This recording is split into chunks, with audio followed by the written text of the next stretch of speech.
आज आप martial academy Narnaul में आए हैं और आज हम आपकी मैराथन क्लास करवाएंगे 9 बजे से लेके और 2 बजे तक का प्रोग्राम था। कुछ टेक्निकल इशू की वजह से हम 9:30 बजे प्रोग्राम आपका शुरू करेंगे और 9:30 से लेके 2:30 बजे तक आप लोगों की क्लास चलेगी। आज की क्लास में आप लोगों को हरियाणा पुलिस से रिलेटेड जितने भी इंपॉर्टेंट क्वेश्चन है वो करवाए जाएंगे और इसके साथ साथ एक बार आपको कंप्यूटर का रिवीजन यहाँ पे करवाने की कोशिश की जाएगी। और जहाँ पे भी आप लोगों को दिक्कत आए तो आप अपना डाउट पूछ सकते हो, आपका डाउट निश्चय क्लियर किया जाएगा। इसके साथ हम शुरुआत करते हैं। तो आज का जो हमारा टॉपिक है क्या है, component of system program. Program के बेसिक चीज आपकी सॉफ्टवेयर की क्या है, प्रोग्राम है। तो प्रोग्राम से हम शुरुआत करते हैं। प्रोग्राम को क्या बोलते हैं, सेट ऑफ इंस्ट्रक्शन। तो आपका सबसे पहले क्वेश्चन आता है व्हाट इज प्रोग्राम। प्रोग्राम क्या होता है, तो प्रोग्राम सेट ऑफ इंस्ट्रक्शन होता है। उसके बाद में क्या होता है, सॉफ्टवेयर। बहुत से प्रोग्राम मिलके क्या बनाते हैं, सॉफ्टवेयर बनाते हैं। सॉफ्टवेयर के बाद में क्या होता है आपका एप्लीकेशन। बहुत से सॉफ्टवेयर मिलके क्या बनाते हैं, एप्लीकेशन बनाते हैं। और उसके बाद एप्लीकेशन, जब बहुत ज्यादा एप्लीकेशन मिलके एक साथ काम कर रही है तो डाटाबेस मैनेजमेंट सिस्टम या सॉफ्टवेयर बनाता है। क्लियर, ये आपको आई थिंक पहले से पता होगा।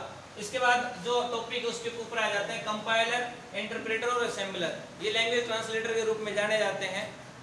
स्पीड ज्यादा तो नहीं है ना, ठीक है। तो कंपाइलर क्या होगा, कंपाइलर आपकी हाई लेवल लैंग्वेज को लो लेवल लैंग्वेज में कन्वर्ट करता है। ठीक है, हाई लेवल लैंग्वेज को लो लेवल लैंग्वेज में कन्वर्ट करता है। तो किस तरीके से कन्वर्ट करता है, कंपाइलर करता है। कंपाइल का मतलब होता है एक साथ, कंपाइल का मतलब होता है एक साथ करना। कंपाइल मतलब एक साथ, यानी कि ये पूरे प्रोग्राम को, यानी क्या करता है, ये पूरे प्रोग्राम को एक साथ लो लेवल लैंग्वेज में कन्वर्ट कर देता है। लो लेवल लैंग्वेज क्या होती है भाई, मशीन लैंग्वेज बोलते हैं इसको। क्या बोलते हैं, मशीन लेवल लैंग्वेज बोलते हैं। यानी कि जिस भाषा को कंप्यूटर समझे वो लो लेवल लैंग्वेज और मशीन लेवल लैंग्वेज होती है। यानी कंपाइलर क्या काम कर रहा है, यहाँ पे एक लैंग्वेज ट्रांसलेटर का काम कर रहा है, भाषा को बदलने का काम कर रहा है। इसने क्या किया, हाई लेवल लैंग्वेज को लो लेवल लैंग्वेज में चेंज कर दिया। और क्या किया, इसने पूरे प्रोग्राम को एक साथ कर दिया। अब इसके साथ दूसरा पॉइंट क्या आता है, इंटरप्रेटर आता है। इंटरप्रेटर क्या करेगा, काम यही करेगा, हाई लेवल लैंग्वेज से क्या करेगा, लो में चेंज करेगा। लेकिन क्या करेगा, लाइन बाय लाइन करेगा, लाइन बाय लाइन करेगा, मतलब एक एक लाइन को ये कन्वर्ट करेगा। ठीक है भाई। उसके बाद में असेंबलर है।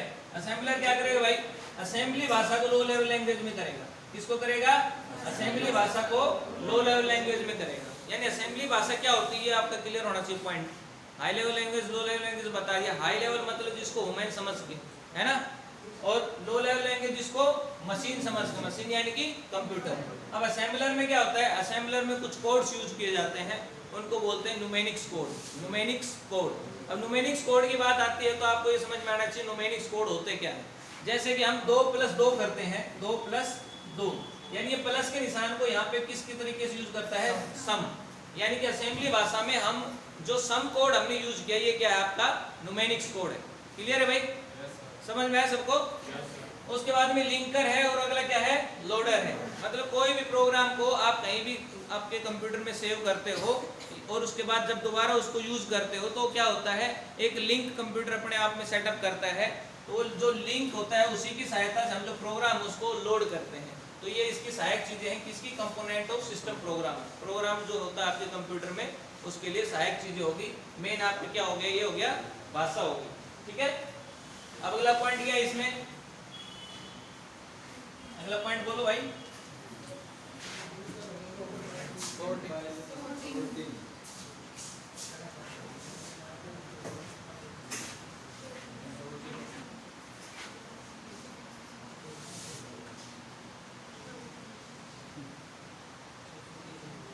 सॉर्टिंग।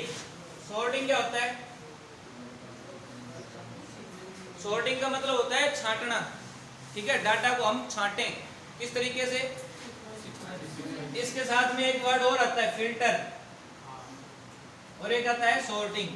तो फिल्टर का मतलब क्या होगा, फिल्टर का मतलब तो ये होगा, आप मान लो अमेज़न की वेबसाइट पे जाते हो और आप लोगों को कुछ आइटम खरीदना है तो आप वहां पे क्या करोगे, फिल्टर लगा दो। फिल्टर क्या लगा दोगे, आपकी रिक्वायरमेंट है 100 रुपए का आइटम खरीदना है, मान लो एक पेन खरीदना आपको, तो 100 रुपए के आइटम खरीदना है तो आप रेंज वहां पे डालते हो। रेंज क्या सेलेक्ट करो, वहां पे रेंज 100 रुपए, और उसके बाद 3 कंपनियों के नाम सेलेक्ट कर दो। ये कंपनी की मुझे पेन दिखाई, तो आपको क्या है 100 रुपए की रेंज में उस कंपनी के जो अवेलेबल पेन उसके बारे में दिखाएगा। मतलब हमने उसके जो जितने भी डेटा था उनको क्या कर दिया, फिल्टर कर दिया। मतलब हमें जो चाहिए था वो हमने वहां देख लिया, बाकी हमने छोड़ दिया। वहां पे 100 का भी होगा, 200 का भी होगा, 400 का, 500 का हो सकता है, बट हमारी रिक्वायरमेंट कितनी थी 100 की, इसलिए हमने क्या कहते हैं डाटा को फिल्टर करवा दिया। सॉर्टिंग क्या होता है, सॉर्टिंग का मतलब होता है हमारे पास डाटा है ए से लेके जेड तक, यानी अल्फाबेटिक ऑर्डर में हमने सारा नाम लिख रखे हैं किसी स्कूल के बच्चों के, तो हम क्या करेंगे उसको सॉर्टिंग करेंगे ए से लेके जेड तक। अब मेरे को ऐसा लगा कि ना ए से जेड तक नहीं करना, क्या करना है जेड से ए तक करना है, तो मैं क्या कर दूंगा सॉर्टिंग में ए से जेड आपके पास ऑप्शन है, जेड से ए ऑप्शन है, आप अल्फाबेटिक ऑर्डर में उसको सॉर्ट कर सकते हो। मान लो बच्चों को डेट ऑफ बर्थ के हिसाब से आप सॉर्ट करना चाह रहे हो, तो आप छोटे से बड़े एज के हिसाब से उनको सॉर्ट कर सकते हो, बड़े से छोटे कर सकते हो। जैसे अभी HSSC का आपका हरियाणा पुलिस का क्या एडमिट कार्ड आया हुआ है, अब एडमिट कार्ड में क्या है, एक चीज है कि जो 6.5 लाख बच्चे टोटल थे उनमें से महेंद्रगढ़ डिस्ट्रिक्ट के जितने बच्चे थे सबका कहाँ पे दे दिया भाई हिसार।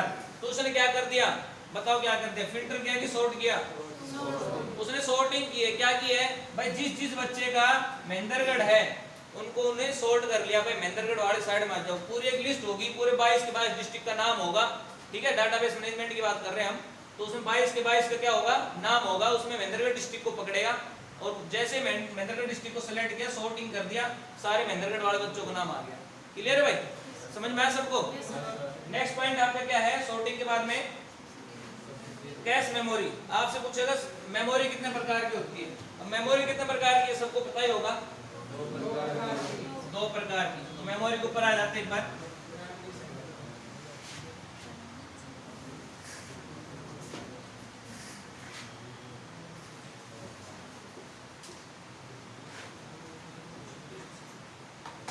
मेमोरी में सबसे पहले पढ़ेंगे हम कौन सी भाई, और उसके बाद में सेकेंडरी।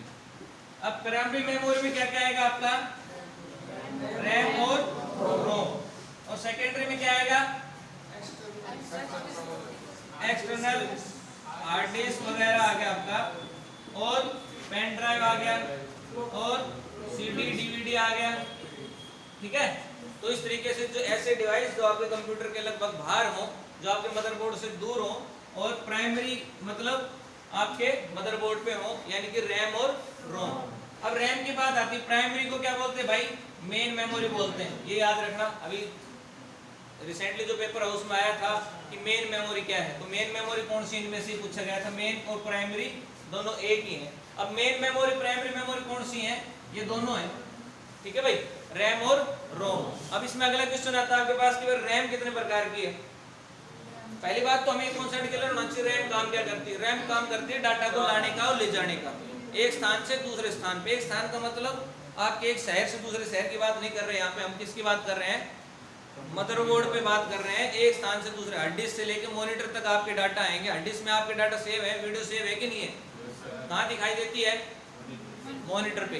तो मॉनिटर पे ये सारी चीजें दिखाई किसकी सहायता से दे रही है, रैम करती है। रैम डाटा ट्रांसफर कर रही है, कहाँ से कर रही है भाई, आपकी हार्ड डिस्क से और मॉनिटर तक। किसकी सहायता से कर रही है, रैम की सहायता, यानी रैम का काम क्या हो गया, डाटा को ट्रांसफर करने का काम हो गया। क्लियर है यहाँ तक।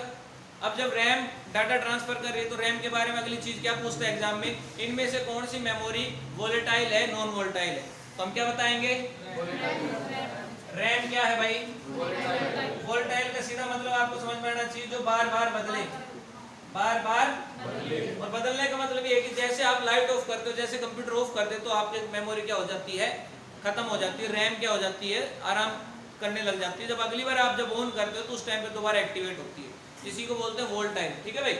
जब वोलेटाइल है तो इसका मतलब दूसरी क्या मेमोरी होगी आपकी, रोम। ये क्या है भाई, नॉन वोलेटाइल। नॉन वोलेटाइल मतलब क्या है, जो कि बार बार चेंज नहीं होती, जो क्या रहती है, स्थिर रहती है। यानी कि जब हमने कंप्यूटर ऑफ कर दिया है, जब रैम काम नहीं कर रही है तो रोम किसकी सहायता से काम करेगी, तो रोम सीमोस बैटरी की सहायता से काम करेगी। अब सीमोस बैटरी का अगर आपके पास जो एग्जाम में क्वेश्चन आता है, सीमोस की फुल फॉर्म आती है कॉम्प्लीमेंट्री मेटल ऑक्साइड सेमीकंडक्टर, ठीक है भाई। इस चीज का ध्यान रखना, नोट्स में ऑलरेडी गिवन है और इसको बार बार लिखने की जरूरत नहीं है। आगे आपका नॉन वोलेटाइल में सीमोस आ गया, और सीमोस में क्या कह रहे हैं हम, रोम का जिक्र कर रहे हैं। तो हम बात करें कि रैम ने क्या काम किया भाई, डाटा को ट्रांसफर किया। तो रोम क्या काम करती है भाई, रोम के अंदर जो basic input output setting, BIOS की सेटिंग इसके अंदर सेव होती है। कहां से होके आती है ये, फैक्ट्री की तरफ से आती है, फर्मवेयर बोलते हैं इनको, फैक्ट्री की तरफ से। तो इनको क्या बोलेंगे, फर्मवेयर। मतलब ऐसे सॉफ्टवेयर जो फैक्ट्री की तरफ से सेट होके आते हैं वो क्या कहलाते हैं, फर्मवेयर। एग्जाम पूछे जाए तो फर्मवेयर इनमें से क्या है। जैसे आप सॉफ्टवेयर की बात करो तो सॉफ्टवेयर क्या होता है, जिसे हम टच ना कर सकें, ठीक है। और हार्डवेयर किसकी बात करें, जिसे हम टच कर सकें। और फर्मवेयर क्या था, जो फैक्ट्री की तरफ से आप क्या है, ठीक है भाई, क्लियर सबको। तो इसके बाद हम बायोस की बात कर रहे थे भाई, रोम क्या काम करती है। तो रोम के पास क्या होता है, जो कंप्यूटर को बूटअप करने के लिए, कंप्यूटर को बूटअप करने के लिए उसकी क्या होती है, सेटिंग सेव होती है। किसके अंदर, रोम के अंदर। तो जब रोम के अंदर इतनी सेटिंग सेव है तो ये वोलेटाइल होने का कोई मतलब ही नहीं है। फिर अगली बार जब ऑन करेंगे तो कैसे ऑन होगी, नहीं होगी ना। तो इसकी स्थिरता को बनाए रखने के लिए, इसकी मेमोरी को हमेशा रेडी रखने के लिए हम सीमोस बैटरी की सहायता से इसके अंदर बिजली रखते हैं, और जिसकी वजह से हमेशा नॉन वोलेटाइल कहलाती है। क्लियर भाई। अब अगला पॉइंट आता है आपका कि रैम और रोम कितने प्रकार की।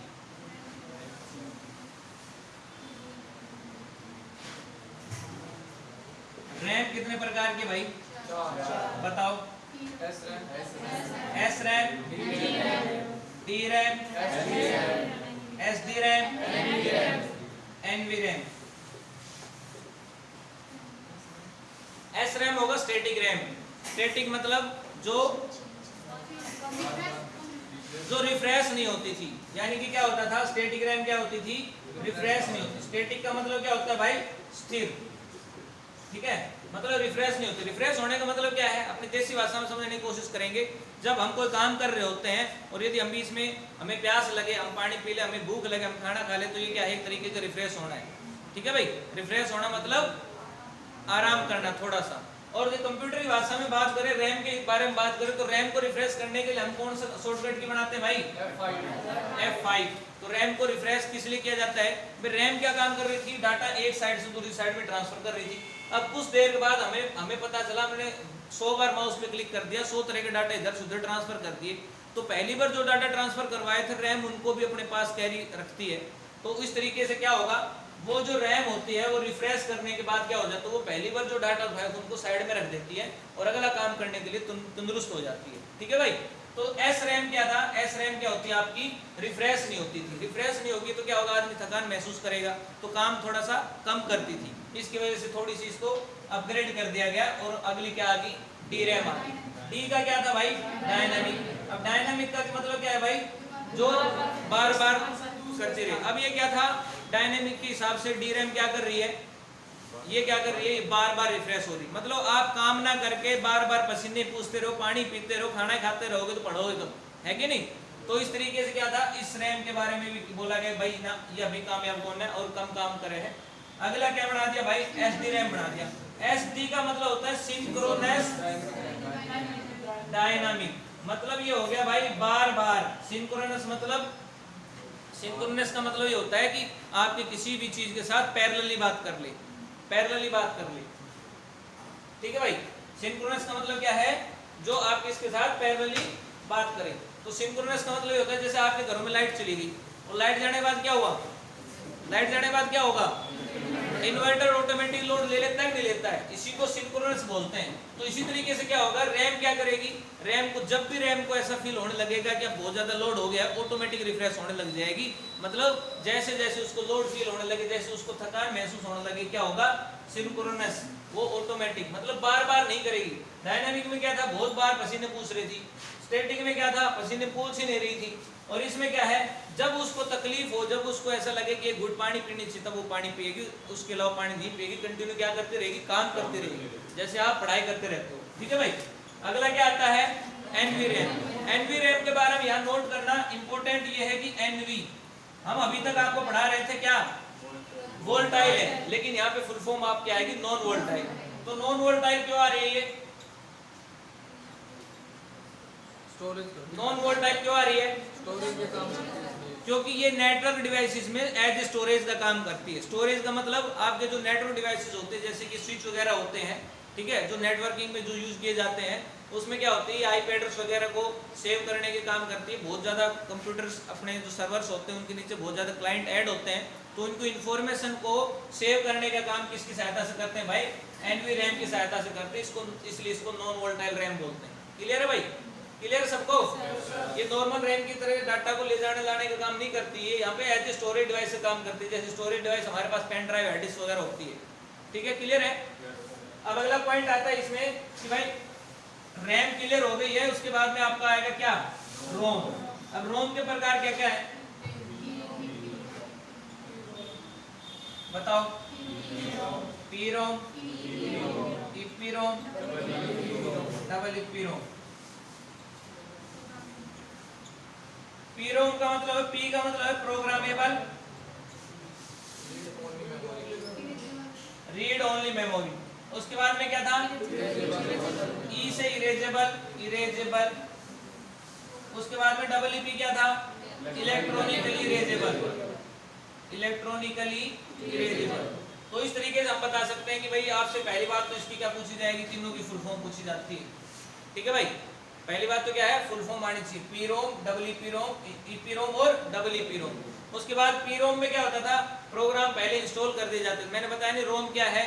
आपके basic input output setting save करके रखती है कंप्यूटर की, जो बूटिंग के टाइम पे काम आती है। ठीक है भाई, अब जब बूटिंग के टाइम पे काम आ रही है पी रोम होगी, तो क्या था? इसके अंदर हमने एक प्रोग्राम इंस्टॉल कर दिया कंपनी की तरफ से पहले ही। जैसे आपके मोबाइल को आप रीसेट करते हो, हैंग होने लगता है, तो रीस्टार्ट नहीं कह रहा हूं मैं, रीसेट कह रहा हूं। जैसे आप रीसेट करते हो तो क्या होगा? जो फैक्ट्री सेटिंग पे चला जाता है, जो आपको कंपनी से आया था उस टाइम पे, जब नया खरीदा था उस टाइम पे जो सेटिंग थी उस सेटिंग पे आ जाता है। आ जाता ही नहीं आता है? तो इसी तरीके से क्या होता है, जो ये जो सेटिंग होती है रोम के अंदर होती है। तो जो पी रोम था क्या था?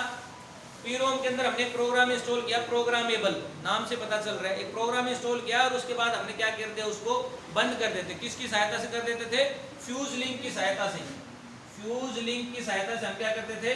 उसके अंदर कोई प्रोग्राम रन करने के बाद, ताकि उसको कोई और चेंज ना कर सके। क्लियर है भाई?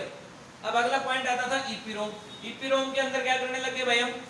फ्यूज लिंक को छोड़ के थोड़ी सी टेक्नोलॉजी बढ़ती चलेगी, तो हमने क्या शुरू किया भाई? अल्ट्रावायलेट किरणें। अल्ट्रावायलेट किरणों के बारे में सुना होगा आप लोगों ने। अल्ट्रावायलेट किरणों की सहायता से हम क्या करने लगे भाई? इसमें डाटा ट्रांसफर करने लगे, डाटा को सेव करने लगे, ताकि वो हमेशा के लिए रहे। रोम है, जब तक कंप्यूटर आपका चलेगा, मदरबोर्ड चलेगा, जब तक वो चलना चाहिए, तो परमानेंट मेमोरी में रहेगा। तो आपने अल्ट्रावायलेट किरणों की सहायता से, यानी पहले कहा था हम फ्यूज लिंक की सहायता से उसको बंद करते थे, आज अल्ट्रावायलेट किरणों की सहायता से ईपी रोम में कर रहे हैं। अब डबल ईपी रोम में क्या है भाई? Electronically erasable. अब हम इसमें क्या है? इलेक्ट्रॉनिकली मतलब करंट की सहायता से हम ये सारी चीजें कर सकते हैं, जो पहले हम फ्यूज लिंक और अल्ट्रावायलेट किरणों की सहायता। अल्ट्रावायलेट किरण हमारे काबू में थोड़ी थी भाई, हमें एक नॉर्मल आदमी तो काम कर नहीं सकता था।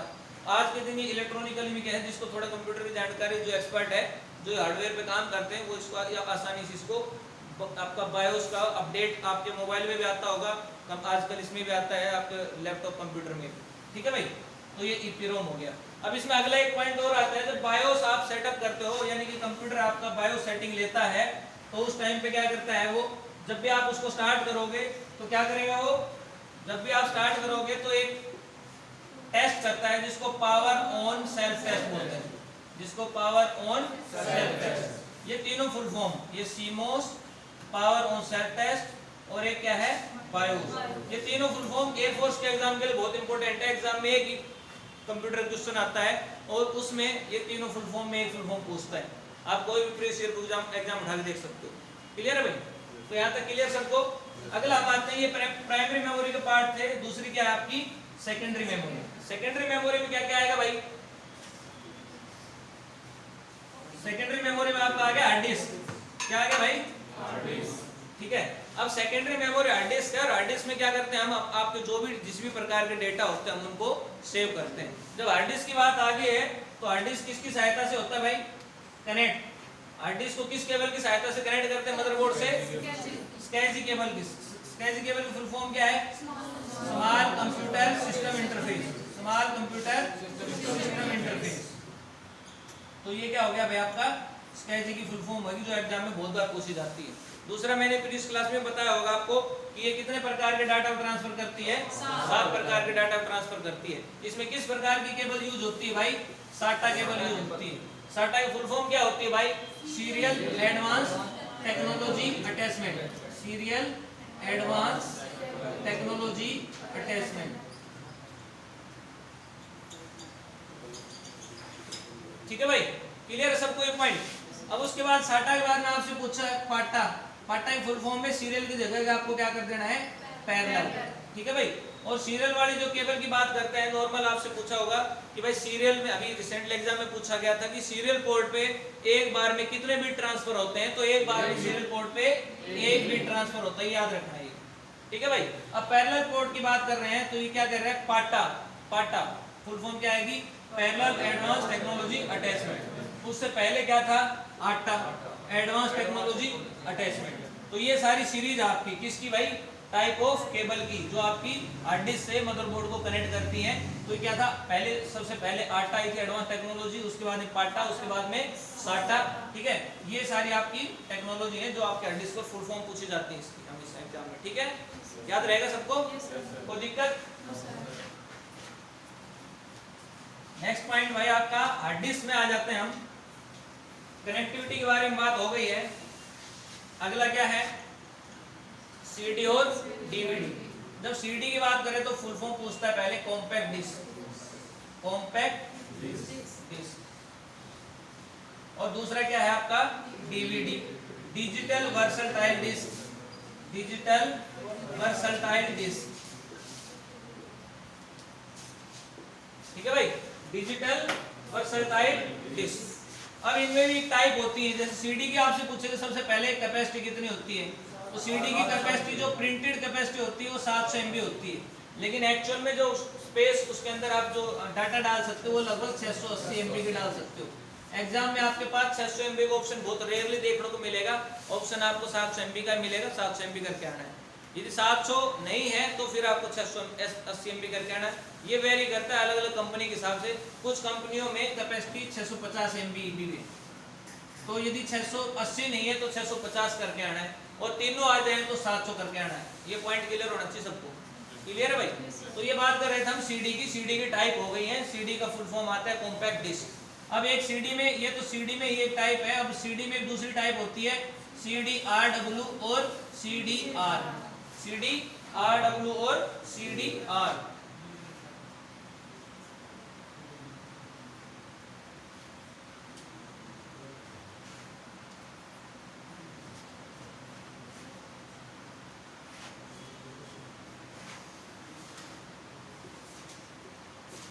तो CDR की फुल फॉर्म बताओ भाई।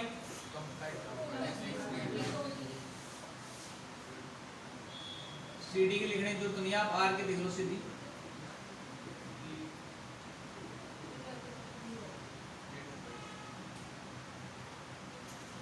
रीडेबल और राइटेबल। तो ये क्या था, इसमें एक बार आपने डाटा डाल दिए, CD रोम बोलते हैं इसको, ठीक है। ये ओनली क्या है, एक बार रीडेबल है, एक बार आपने कोई डाटा डाल दिया तो उसके बाद इसमें बार बार डाटा आप नहीं डाल सकते। उदाहरण समझने की कोशिश करना, मान लो आपके पास 700 MB की CD है और आपके पास डेटा 150 MB के हैं, तो कितना स्पेस रह गया लास्ट में, 550 MB। तो आप ये मान के चलना है कि 150 MB यदि आपने इसके ऊपर राइट कर दिया तो जो बाकी का 550 MB आप दोबारा इसके ऊपर राइट नहीं कर सकते। यानी कि CDR की जो आपकी जो CD रहती है, ये इसके ऊपर आप एक ही बार डाटा को राइट कर सकते हो, दोबारा नहीं कर सकते। तो हमें इसका कैसे यूज करना चाहिए, जब आपके पास 500-600 MB डाटा हो जाए तब एक साथ आप राइट कर लो, ठीक है भाई। और जो CD के ऊपर जो डाटा राइट करना है उसका प्रोसीजर, उसको क्या बोलते हैं भाई, बर्निंग बोलते हैं।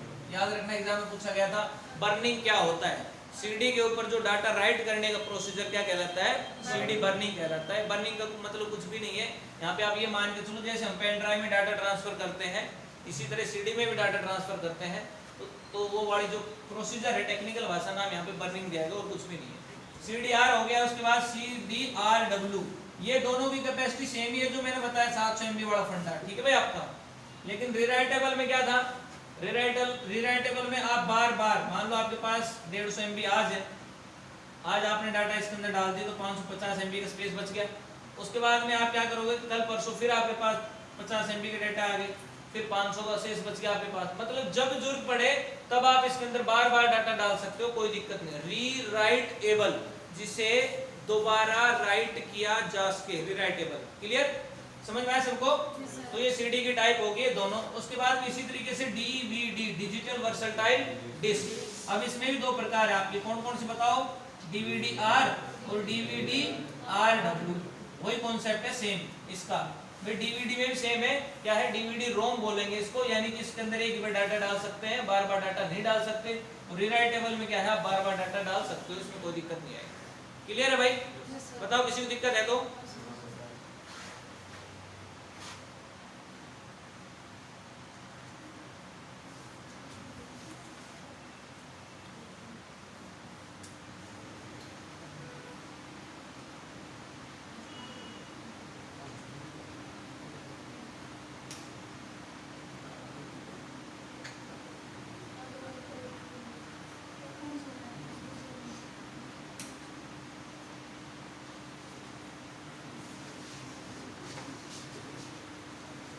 बीच में आपका आ गया भाई मेमोरी की बात कर रहे थे हम।